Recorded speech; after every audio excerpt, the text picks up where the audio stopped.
Guys, hello Instagram, and I'm doing this on Facebook, and we're doing this on YouTube. Welcome everybody. Today's topic is about estrogen dominance, and I'm going to be talking about the 29 surprising symptoms of estrogen dominance. And I'm sure many of those symptoms are going to surprise you. Probably many of you know, like for example, things like having PMS or fibrocystic breast or having a fibroid is due to estrogen dominance, but there's actually a lot more other ones that might really surprise you, and I want to really address those.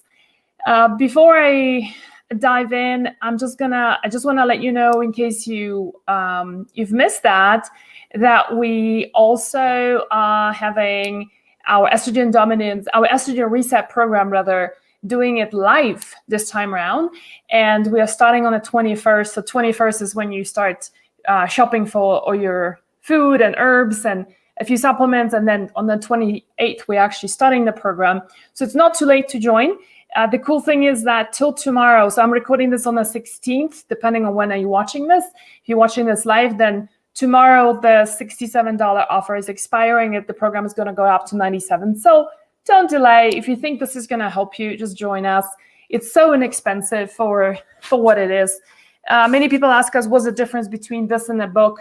It's a little bit like, doing an online class and versus pre-recorded and stuff versus actually showing up for a live class at yoga, right? So I feel like it's that different. And the reason why I decided to do Estrogen Reset Live is because we've had many of you say that you bought the book or you bought the previous program and you haven't really started it. And so I thought, what better way of actually for us to do, all of us to doing it together than, actually doing it live. So if this is something that interests you, if you're on Instagram, it's in our profile picture. It's our profile. You just click on that to join. And the $67 is expiring tomorrow, so then it goes up to $97. So far, you guys, we've got 400 other women who signed up, so it's going to be a big group, which is, I feel like just first it tells us like how much of a problem it is and how many women are actually really seeking an answer to those questions about estrogen dominance. All right, so let's dive in, and so tell me. Both Instagram, Facebook, YouTube, wherever you're watching, what symptoms do you know are due to estrogen dominance? I would love to know that, and so tell us about those, and then I'm gonna dive into those ones that you may not be so aware of. So and I'm just gonna mention that the reason why I got really interested in estrogen dominance is because that's been my story for many years. I've always struggled with symptoms of estrogen dominance. Many of those symptoms that I'm going to mention today was my big issue. And surprisingly so, I was like the healthy person, right? Like I was not the one ordering pizza and, in the office, like when I was working long hours and drinking myself silly, and I was never doing drugs, and I was always exercising and all that stuff, right? And yet I had horrendous symptoms of estrogen dominance, then had Hashimoto's disease as well, low thyroid function, and we're going to talk about that connection between low thyroid and estrogen dominance as well. So I have family members on both sides of my mom's and dad's, so I inherited both the genes. They make me highly estrogenic and a very, very slow estrogen metabolizer. In fact, I went for a gynae appointment just a couple of days ago, and you know how they have these routine questions they ask you about your health history, but also your family health history, and they're like, they were obviously asking all the questions about aunts and aunts on both sides, and they asked about breast cancer, uterine cancer, ovarian cancer. Those are the three cancers they were asking about, and I'm like, yep, both sides. Not just diagnosed, but also having passed away from that. So my life's mission became first selfishly for myself. I didn't want to live from a place of fear. I wanted to live from a place of, I think genetics is one thing. There is a science called there's this area of science called epigenetics, which means that our lifestyle choices like diet, sleep, detoxification, the health of your mind and, and your spirit, can really determine how those hormones manifest, those genes manifest. And so my life mission was to do everything I can to not go down the path of many of my aunts. So that's the reason why I started doing this at first for myself. But then I realized soon after that so many women are suffering from estrogen dominance. Most of them don't even know that many of the symptoms are due to estrogen dominance. And furthermore, that so many of these symptoms can actually be prevented and reversed. And I think especially for women who live in families or come from families that have had a long history of estrogenic cancers like breast cancer, ovarian cancer, uterine cancer. Many women don't realize that non-smokers, lung cancer in non-smokers can also be, oftentimes is estrogenic as well.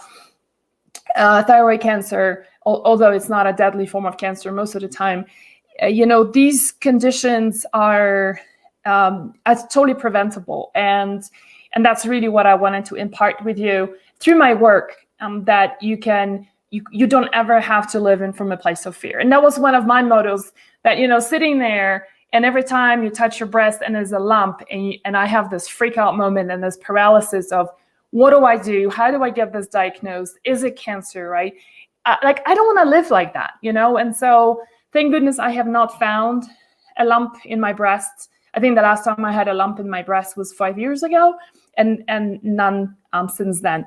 And so on Instagram, there's many of you saying about fibroids, and yes, that's absolutely correct. Heavy periods, cysts, weight gain in the lower part of the body, absolutely, the word retention and much more. That's very, very true. So let's dive into the symptoms. And I think some of you might surprise you. And, I think what will be a fun thing to do is when you do hear me talking about a symptom you had no idea about that's related to estrogen dominance, then do say that. Let's just put there wow dash and then put the symptom, something they knew that you have maybe learned today from this talk. So let me just cover, maybe since I talked about breast health just now, a lot of the stuff that's happening with our breast is actually due to estrogen. So breast tissue we have a huge number of receptors for estrogen, also progesterone, also iodine, right? But estrogen is one of the big hormones that we have a lot of receptors for in the breast, also in the ovaries, of course, in the uterus too.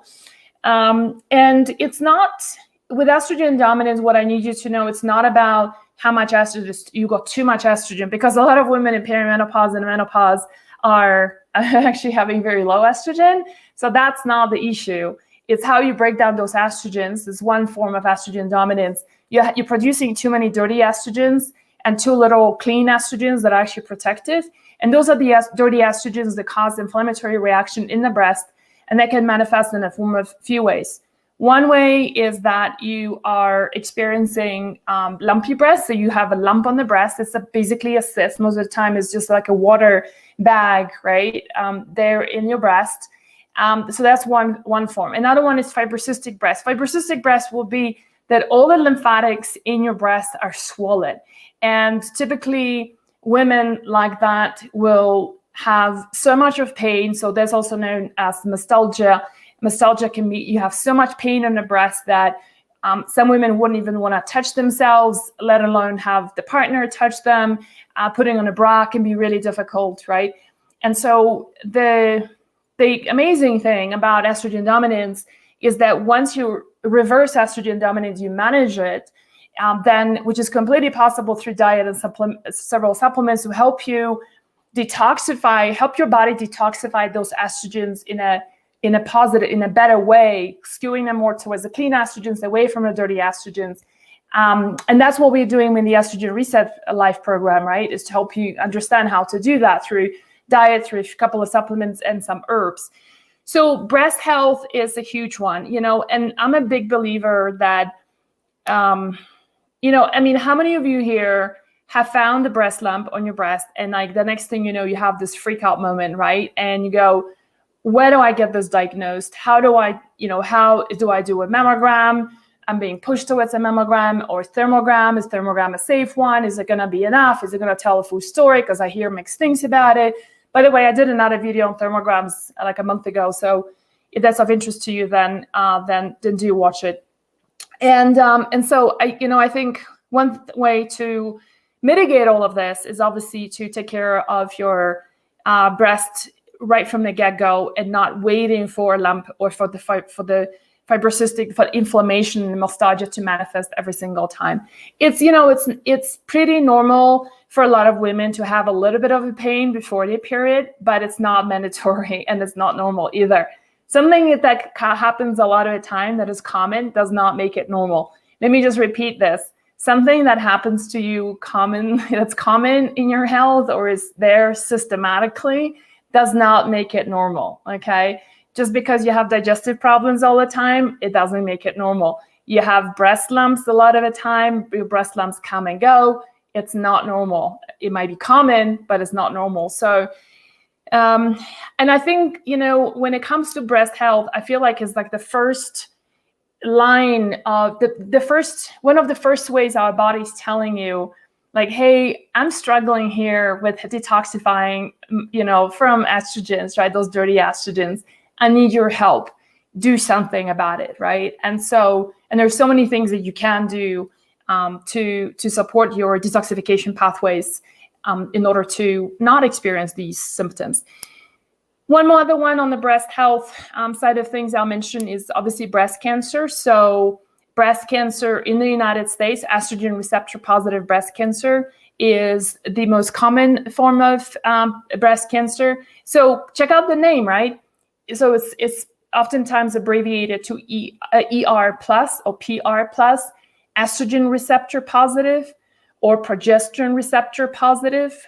It means that the receptors, the estrogen receptors, is what is where the estrogen comes in and it causes the growth, or the growth of the malignant tissue of the cancer is happening because of not just any estrogens, you guys, is because of dirty estrogens, okay? And interestingly, for those of you who maybe have dealt with progesterone receptor positive breast cancer, the fascinating thing is that progesterone receptors get a lot more sensitive in the breast when you have estrogen dominance. So it's actually not progesterone that's causing it, but it's estrogen dominance again that can be causing breast cancer. So it drives me bananas, to say the least, when you hear experts on breast cancer who say that reasons for breast cancers are unknown. It's different thing when you have triple negative breast cancer. It's different thing when you have BRCA1 and BRCA2. Yes, these ones are, it's a different animal altogether. There's a genetic component with BRCA1, BRCA2. With triple negative, we still don't know what's causing it. But with estrogen receptor positive breast cancer, which is a majority of the cancers, you're talking about 85% of women in the United States and most developed countries experiencing estrogen receptor positive breast cancer. Why are we saying that we don't know what the reason is? And contributing factors could be xenoestrogens as well, right? Which is the cosmetics that you're using, skincare that you're using, stuff that you're using in cleaning your house, and the list goes on. So that's one of the things I do teach in my books and programs, and the Estrogen Reset Life as well will ask you to do a detox of your home so that you don't deal with those toxic estrogens, those external estrogens in your life in any way. All right, so moving on beyond breast health, let's move on to maybe the next one, which is fibroids. A few of you have mentioned fibroids as one of the symptoms. Yes, very common. The good news about fibroids is that fibroids do not, most of the time, do not turn into cancer. So that's the good news about it. What I see the issue with fibroids is it's obviously very uncomfortable to have them. That can be causing a lot of additional bleeding. It can be very painful. It can be painful to have intercourse. It's just uncomfortable. And, someone, Michelle, is saying that her doctor just prescribed Prozac for estrogen dominance. Yeah, thank you for sharing, Michelle. And I'm going to talk about in a second about mood swings and such. And and due to estrogen dominance. And so, yeah, I mean, that's Western medicine way of dealing with stuff, right? And that is, you got a problem, here is a pill. Okay, so about fibroids. So fibroids, I feel like is one of those is, yes, it's not going to kill you, but it's, again, an early sign is your body saying, you know what, I am struggling detoxifying these estrogens, and hence I need to put them somewhere. And so a lot of the time, it's the body's way of, especially when you're not able to eliminate those estrogens effectively, maybe because your liver is compromised, maybe it's because you're constipated. When you're constipated, you're recycling all these estrogens over and over again, right?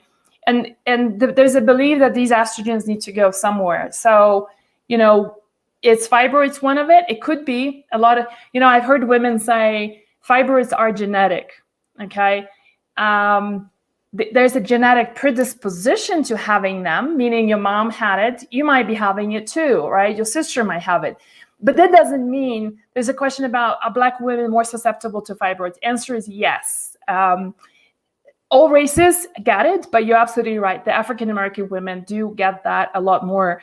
You're talking about, I think the statistic, if I remember correctly, is like 85% African-American women at one point in their lives get a fibroid. Many of them don't even know that they have it.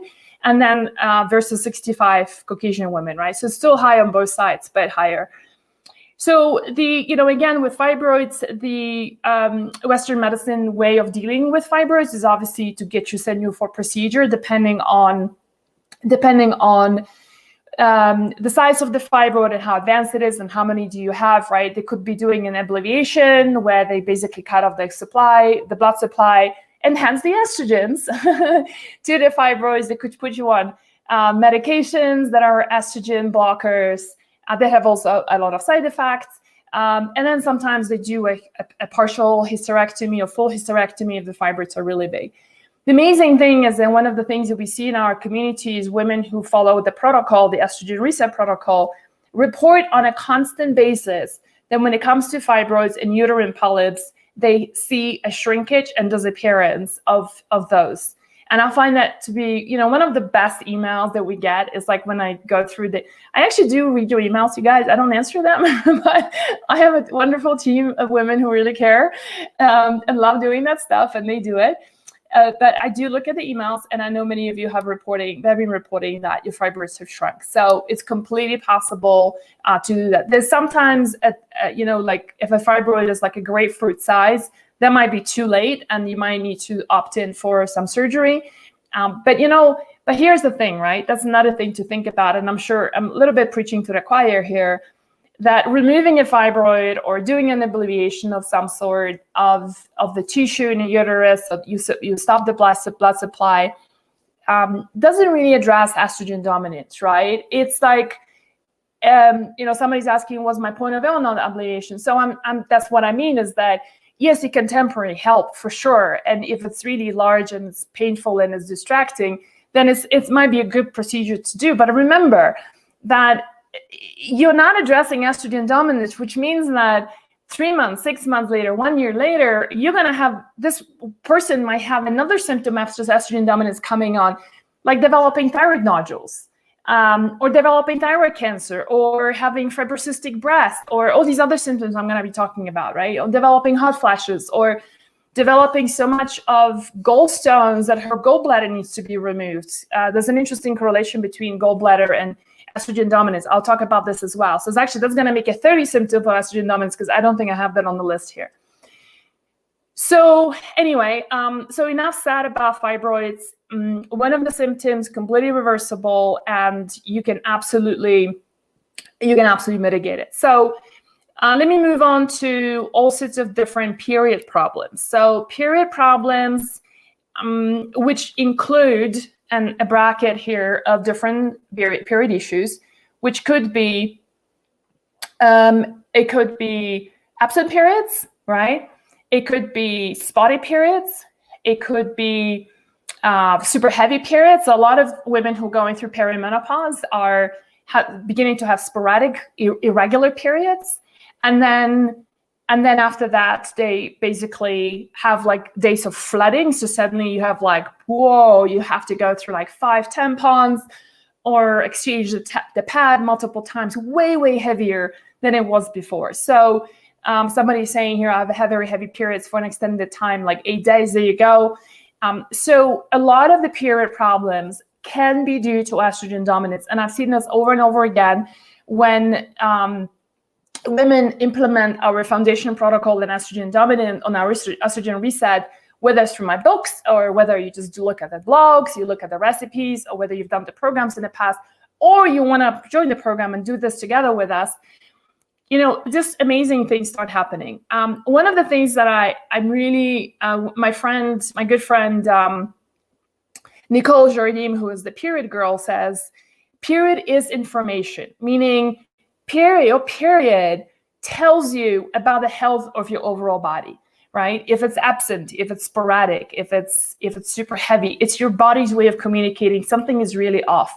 And it's not about the period that you're after, but really going up the stream, lowering inflammation, making sure you're detoxifying, your body's detoxifying those estrogens correctly, right? And so in order to do that, we're going to bring the inflammation down, start off with the elimination diet, support your liver through different foods, a couple of herbs and supplements maybe, replenish your body with a lot of magnesium and a lot of nutrient-dense foods. That's really what the foundation is, right? I know many of you will run into like, what's the one pill, what's the one herb that I can take? I mean, there's some herbs that have uterine, they can stop the bleeding through the uterus, right? It's like yarrow, for example, is one of them. But the thing about astringent herbs like that is that if you're not addressing the bigger problem, which is maybe your diet or your sleep or high inflammation that you're experiencing, right?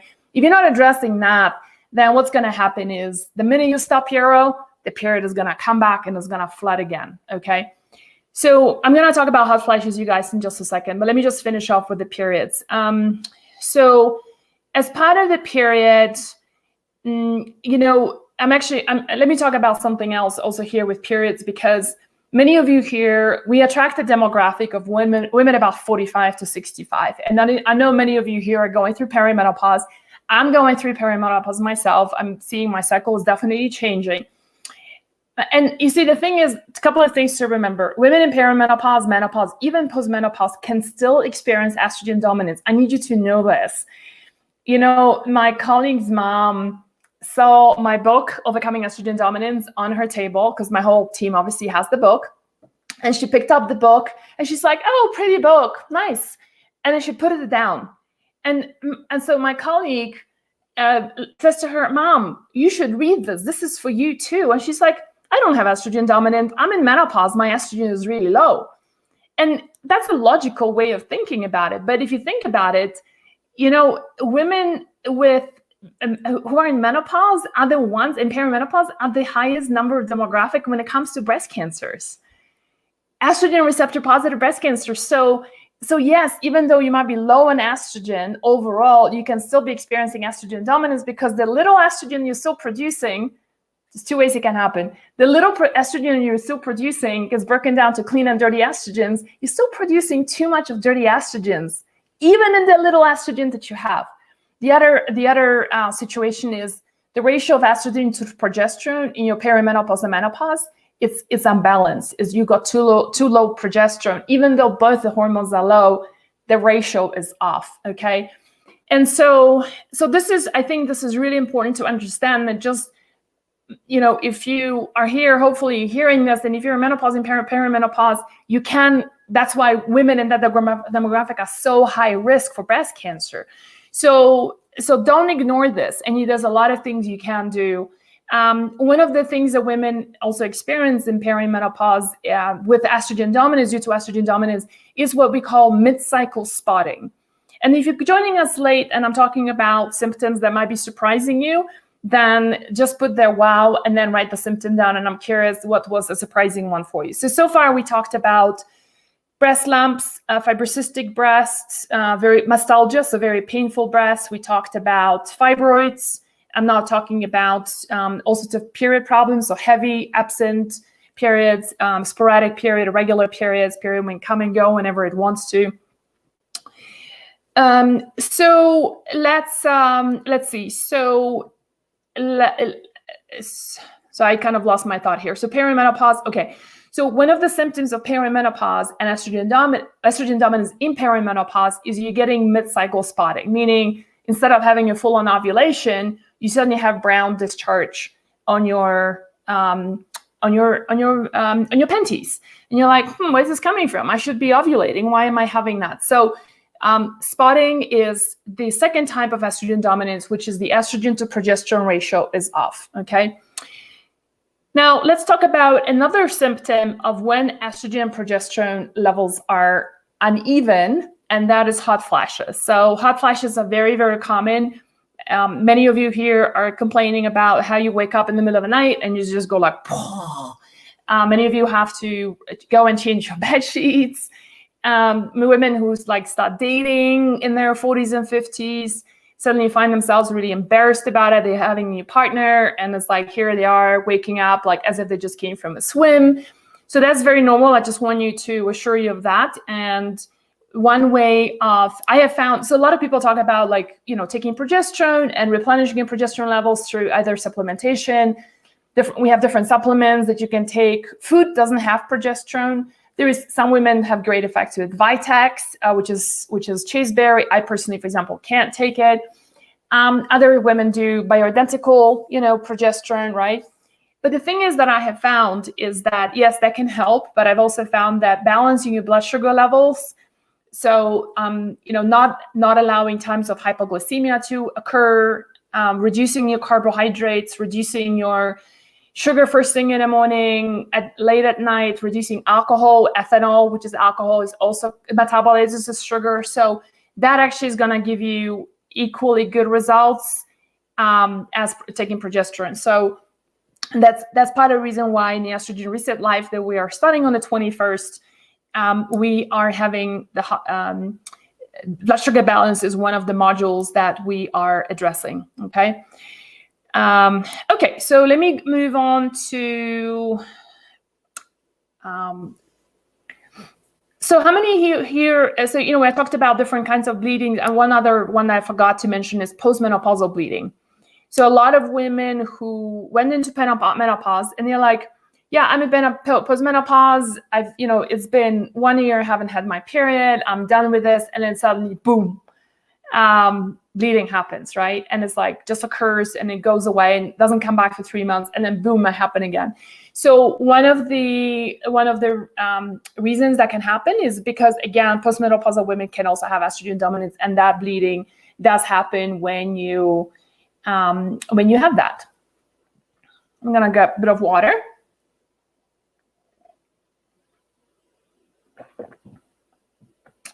Okay. Related to your cycle still, for those of you who are still cycling, I want to cover migraines and headaches. So many people, oh my gosh, have you guys heard or been told by a doctor that for your headache, you should be doing Botox? I don't know, I'm sorry, I'm not American. And so it always something amazes me about America, even though I've lived here for over 12 years. But this is like one of those things, is like, how incredibly stupid can this be? And if you're doing Botox for cosmetic reasons, that is your choice. I don't encourage that.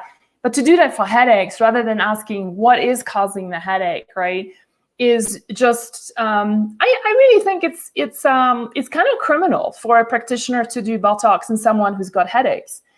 So here's the thing with headaches. I mean, I've written articles about headaches and migraines, and it could be a lot of reasons. I used to have horrendous headaches and actually migraines for when I was in my late 20s, so much so that like even turning my eyes like this, and light, any kind of light coming in, like opening up, window curtains and having suddenly light in my eyes was really, really painful. And so that's how obviously migraines are pretty debilitating.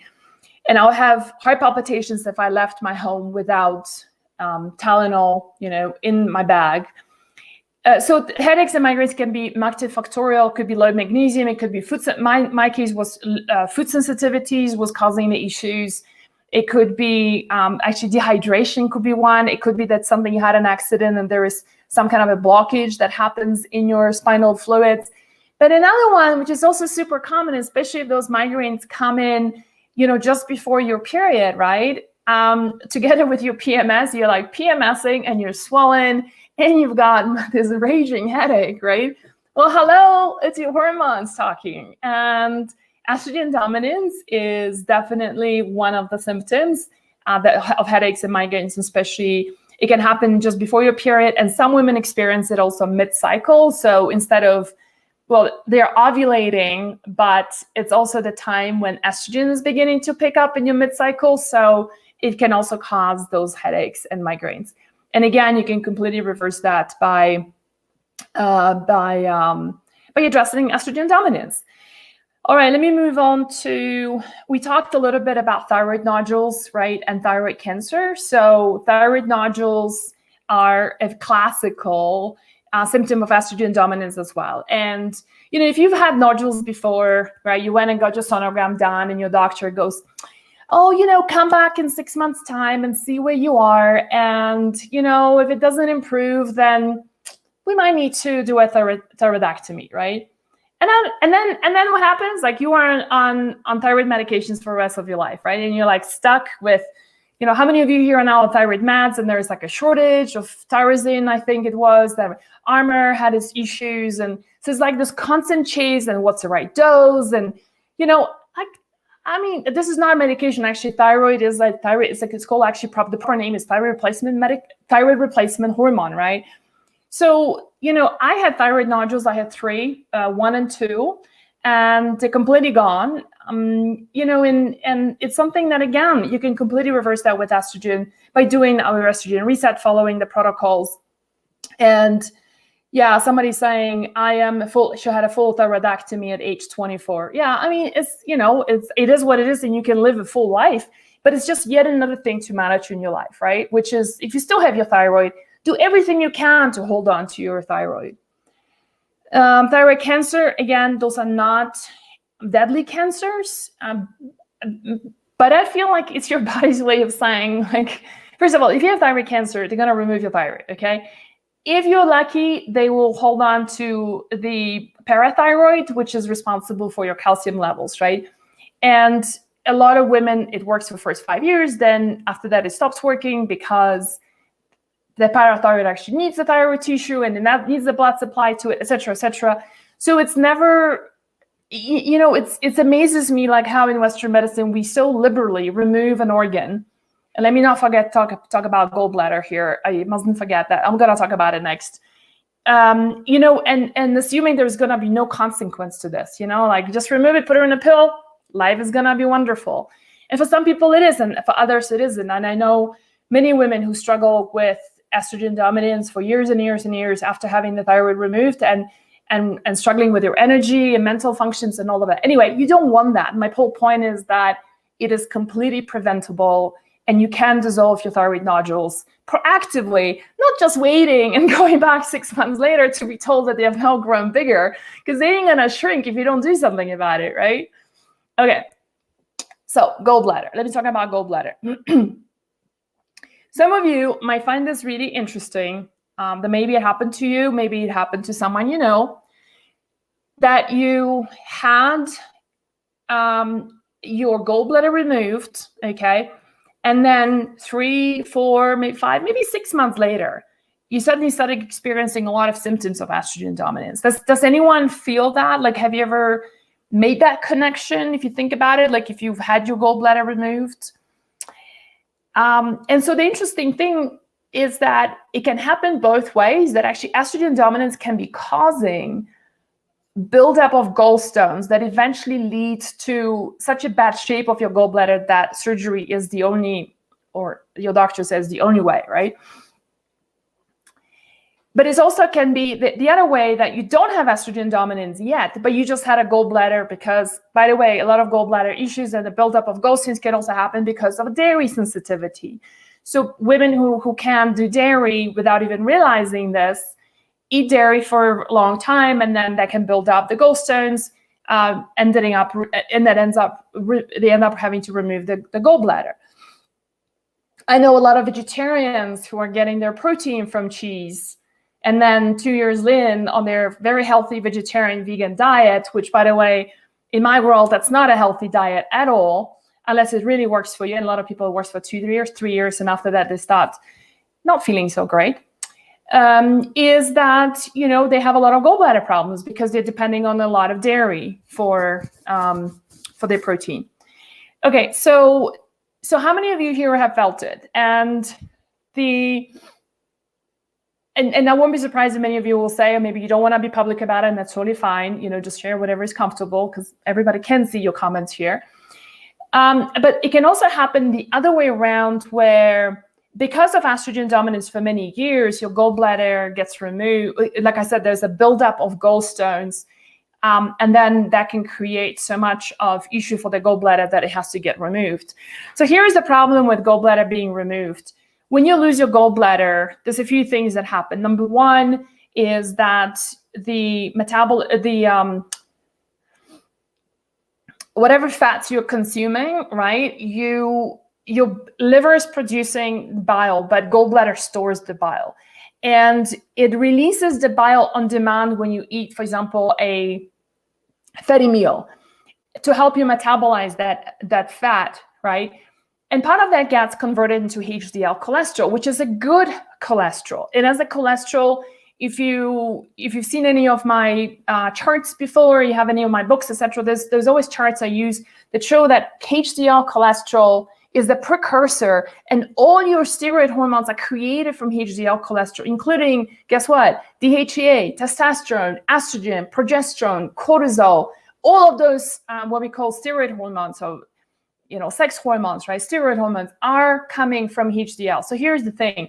Women who lose their gallbladder a lot of the time are not able to metabolize fats as effectively. The HDL cholesterol goes down. They start having cardiovascular problems because you need the good cholesterol. They're starting having hormonal problems because now their hormones are really low, and their doctor never told them about ox bile, when it can actually help to digest fat. And not to mention the fact that whenever they eat something fatty, then they have a bathroom episode, which is the last thing you want, especially in a social setting, right?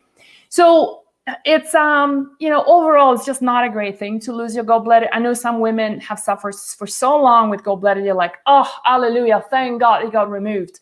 But I feel like it's a very myopic way of looking at things.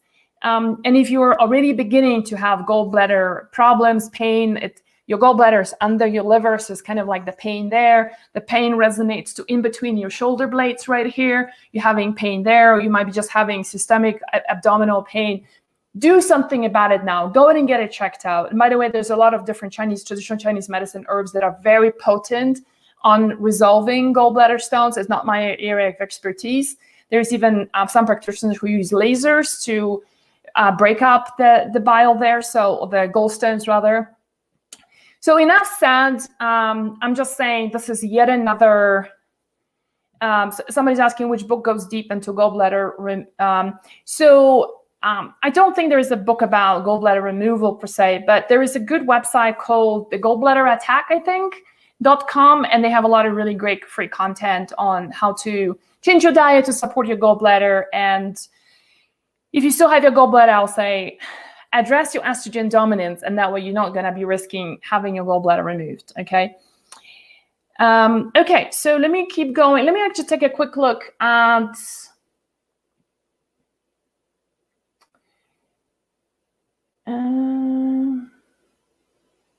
hey, you guys, for those of you who are asking about things that I already talked about, like there's questions about breast cancer, tumors. I've already talked about it at the beginning, so I'm not going to do it again. But you'll be more than welcome to, when I hang up, just watch it from the beginning, and then you can catch it there. I'll get to the questions in just a second, for those of you who are posting on YouTube and Facebook. And so, okay, let me keep going. So another really interesting one is weight gain.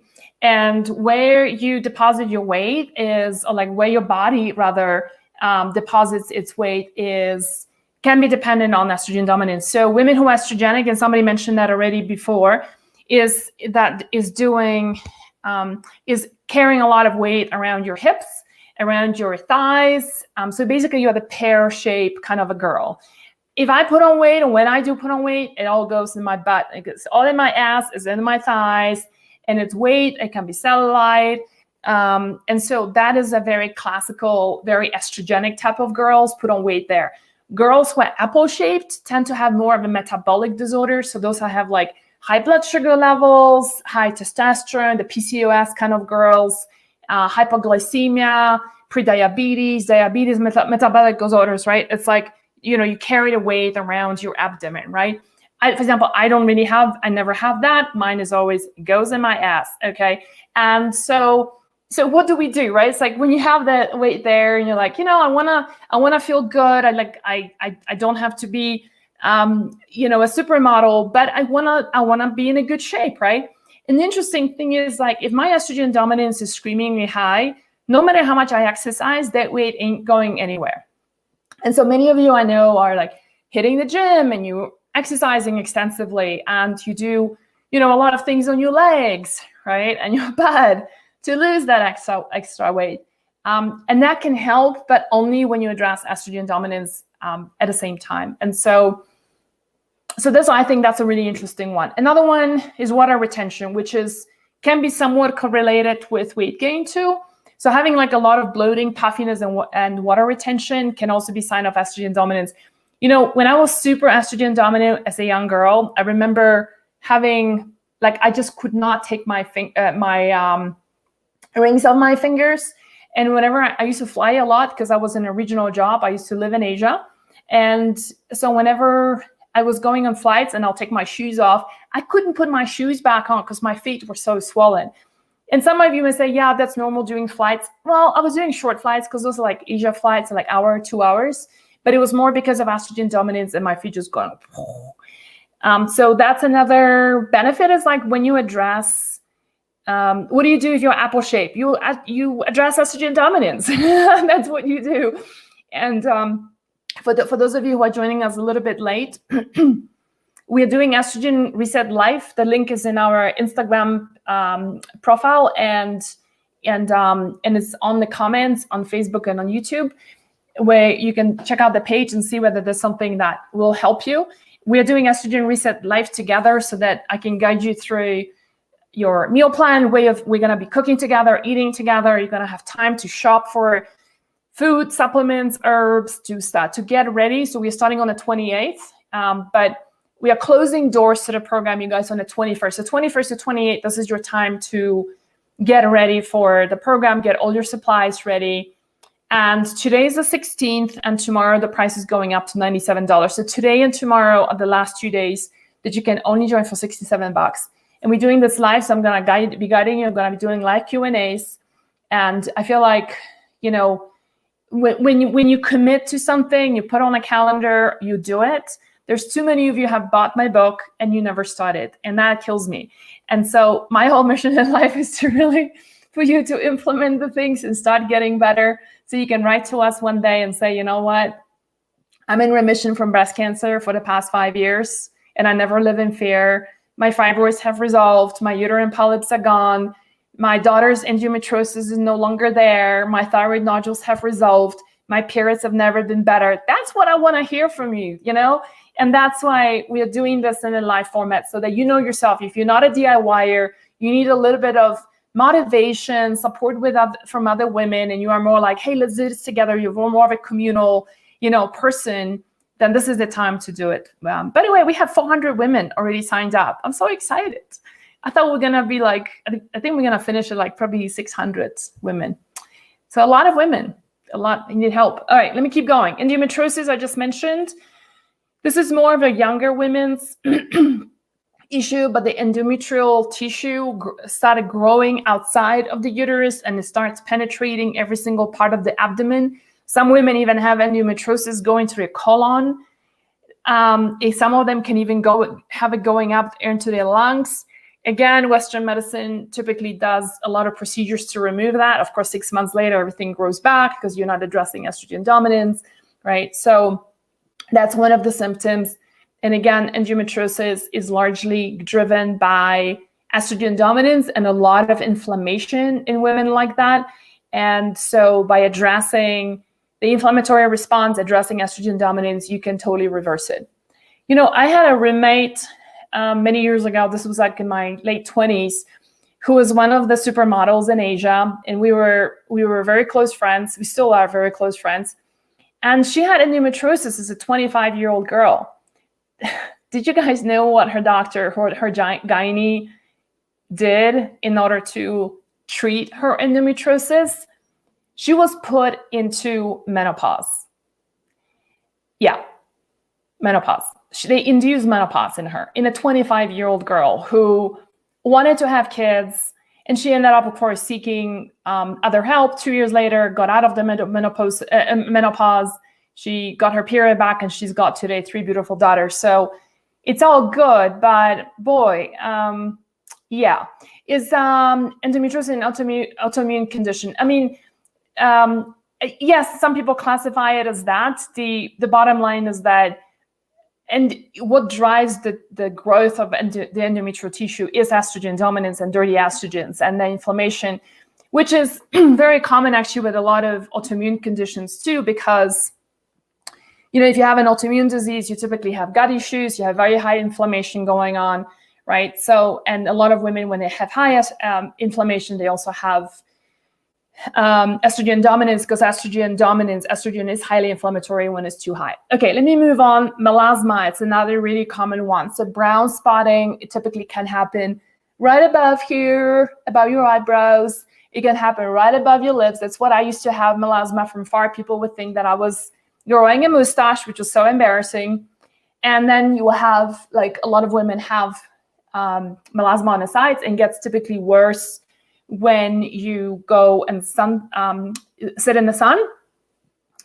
And the thing is that you know, and I know a lot of women will put in things like, will buy whitening products and stuff like that, right? Or have some kind of a laser treatments in order to whiten the skin. Again, you're not addressing the root cause of a problem. And typically the creams will thin the skin and actually make it, it works for a while, then it all comes back. The lasers, I'm not like super familiar with it. From what I understand, they only last for a period of time, and then it all comes back again. So as you can see, I am wearing a little bit of makeup, right? But as you can see, I have no brown spotting, melasma above my lips.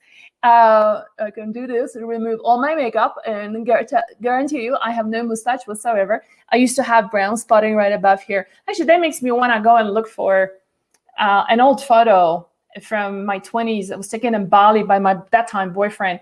And it's a beautiful photograph, but boy, I mean, I'm just like covered in these brown spots. I'm gonna look it up tonight and then post it. All right, let's keep going. So waking in the middle of the night, that's a very common one. In fact, a lot of sleeping problems can be due to estrogen dominance, and the form that is the progesterone estrogen ratio is off. And that is, again, because insomnia, waking in the middle of the night, having a problem falling asleep, progesterone it works on the GABA receptors in your brain. For those of you who take GABA before sleep, that's your neurotransmitter that's calming the brain. And so progesterone can also work on those same receptors, and that's what calms you down. Also, having a lot of anxiety can also be due to low progesterone. So again, addressing this form of estrogen dominance can help you tremendously. Another one is allergies. So, you know, like I mentioned just now, estrogen dominance can be highly inflammatory. A lot of people think that allergies is just like, it's a seasonal allergies. Oh my God, I have nothing else, you know, like it just happens. I have no control over that. You have absolute and total control of your allergies.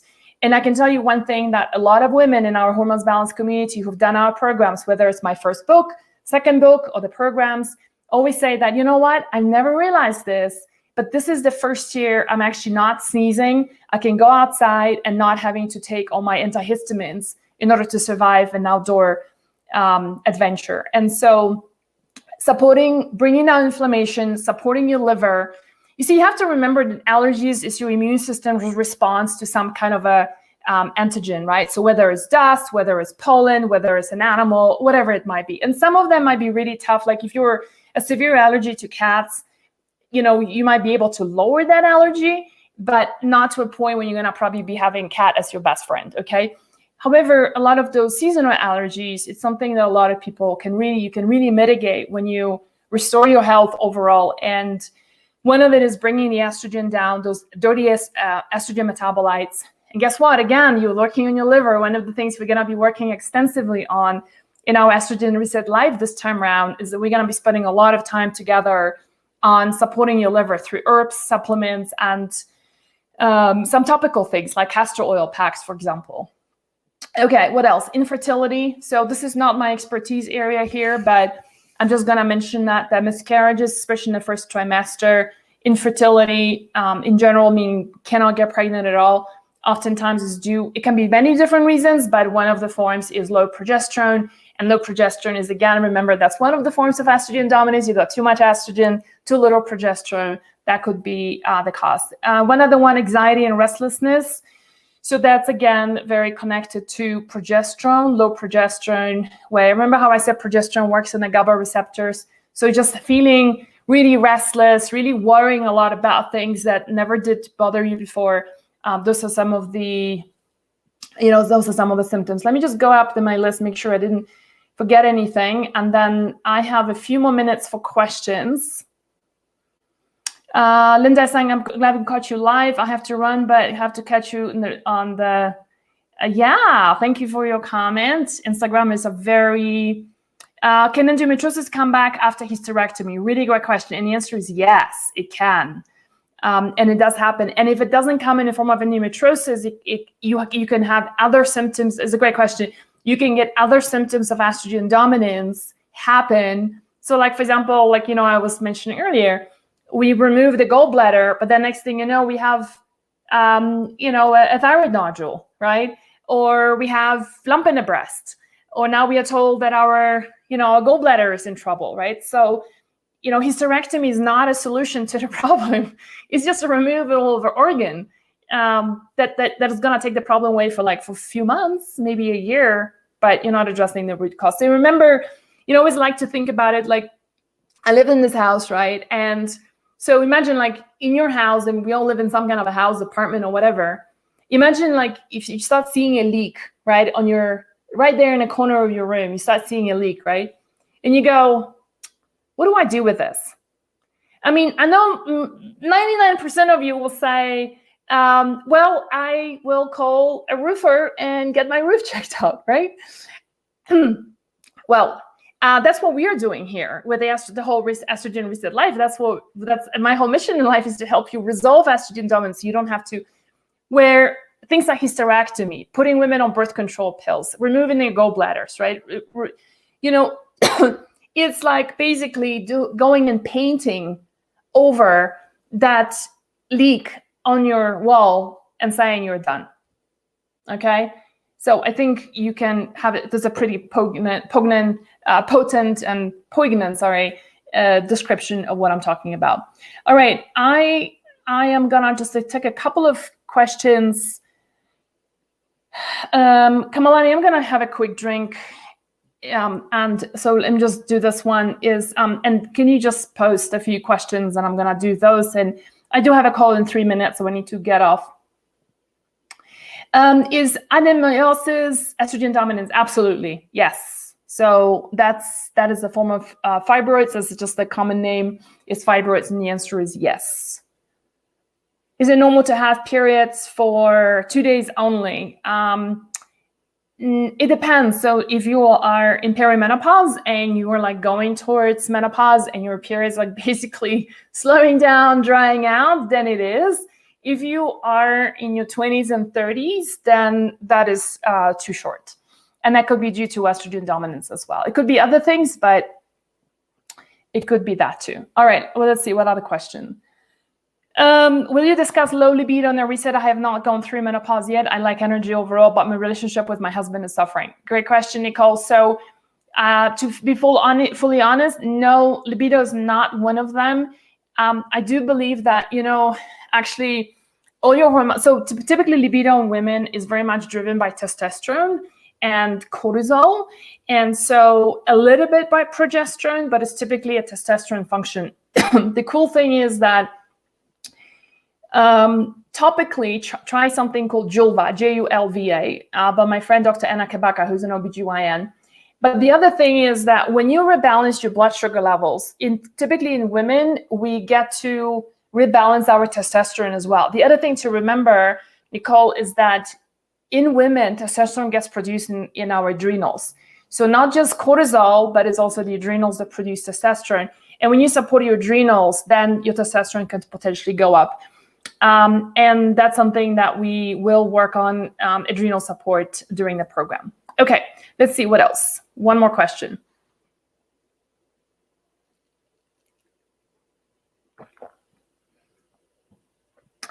Janine is saying, do you believe outside sources have a lot to do with this? Perfumes, dryer sheets, maxi pads, tampons? Absolutely, yes. And we teach that in a program. It's in my books as well, how to reduce what we call xenoestrogens that have a profoundly detrimental effect both on the DNA on the woman and as well as just our whole endocrine system and how the body produces estrogens. Okay, what else? Breast implants, piercing can affect your hormonally. So I'm not an expert in breast implants. I'm not going to comment on that. I know there's a big movement of women explanting because of health issues with breast implants. Not my area of expertise. Piercing, in fact, your hormones. I don't think so. Not that I know of. I'm told that to stay away from sulfur foods. Will Broca power or sulforaphane be problematic? That's a great question, Jody. So are you told that because of some kind of genetic mutation like the CBS gene that you can't do that? Or is there something else? I'm curious.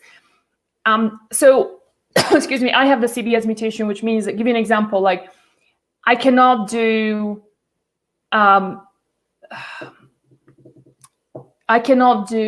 what is that, magnesium sulfate, so the Epsom salts. I can't do Epsom, well, I wasn't able to do Epsom salts because it's magnesium sulfates, okay?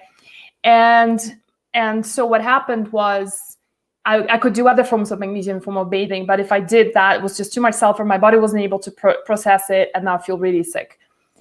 What I have found is that even though I have that mutation, once I brought my inflammation down, everything got rebalanced in the body.